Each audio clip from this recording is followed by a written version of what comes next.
All right, turning to politics now. Former Florida Governor Jeb Bush announced that he has decided to actively explore the possibility of running for president of the United States. Yeah, while this doesn't mean an official announcement, he says that he's going to establish a leadership pact next month, and he may want to hold off, though, on making an official announcement. Here's why. The numbers are kind of interesting. According to Bloomberg, no candidate who has announced first in any election cycle has gone on to win the presidency since 1952, the most recent year with accurate records. So just to give you an idea, here are the last four presidential candidates who have announced first.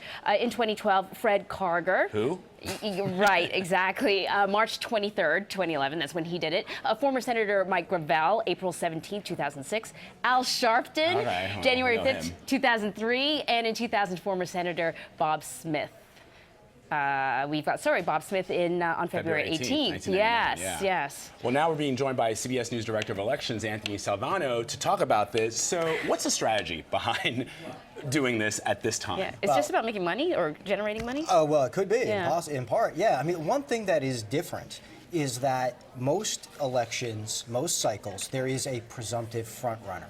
This year, for the first time in ages, there really isn't one on the Republican side. So if you're going out there looking for the fundraising, trying to get, I mean, Jeb Bush has name ID. Yeah. I mean, that's clearly one of his strengths at this point. But you're out there trying to soak up fundraising dollars, absolutely. Yeah. Speaking about one of his strengths, you said name ID, but any other strengths? And what about his weaknesses? Because he's not a clear sweetheart of the Republican Party. Yeah. Well, you guys look ahead of the curve because we were just talking about this yesterday, right? When he said he was going to release all those emails. Right. One of the things Jeb Bush is going to try to do, I think, is remind people of his time in office as Florida governor and take a stance that says, I'm the guy who can get things done. I'm the guy who can govern. He's looking for that part of the Republican Party, and it's not going to be all voters, but it's that part that's going to be looking for pragmatism, looking for policy solutions. Remember, in a crowded primary field, you don't have to get a majority. You just have to get the largest chunk.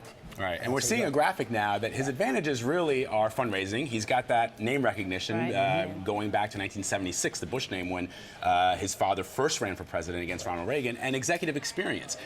Those will help him, but if you look at these disadvantages, the immigration issue, which is not popular with the far right and Tea Party activists, Bush fatigue, clearly a lot of people were happy with the Bush presidency towards the latter half of his presidency, and last on the ballot in 2002. Yeah, what makes this fun is that all of those things can cut both ways, right? On immigration, yes, there will be part of the conservative base that will not be with him on immigration policy, that will not support anything that they see as amnesty, and you're already starting to hear rumblings about that as he starts to discuss maybe running, okay?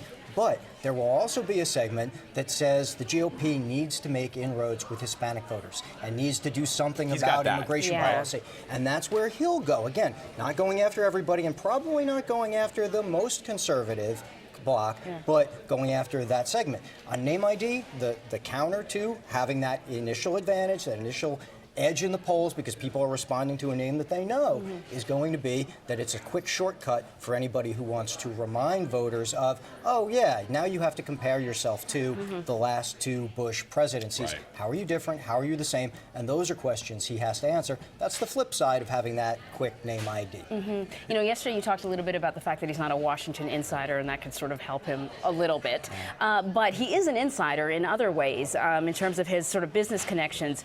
He's the chairman of a company that has launched at least 3 offshore private equity funds. We know Mitt Romney really took a hit when people started looking at his finances and his associations. Is this going to hurt or help Jeb Bush? Again, great question. That's the great dynamic of all of this. Does executive experience, does management experience help and say, look, I can get things done, whether it's in business or whether it's in the governor's mansion? Maybe. Or does it play against them, as to some degree it did hurt Mitt Romney a little bit, saying, well, he's too much on the side of big business.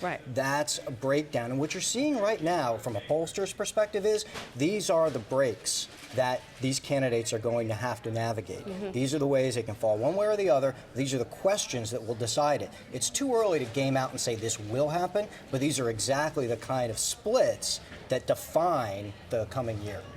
All right, Anthony Salvanto, we'll be talking to you, I'm sure, for the next 300 plus days. Yeah. Exactly. As It's a kicks year to off. Iowa. Maybe it's a year and a month. Yeah, I don't know. exactly. I don't even exactly know when they hold that, but it's about that. Yeah, we'll find things to talk about. I'm sure we will. There's going to be, if there's Jeb, and there's going to be a whole lot of others. He will have plenty of company.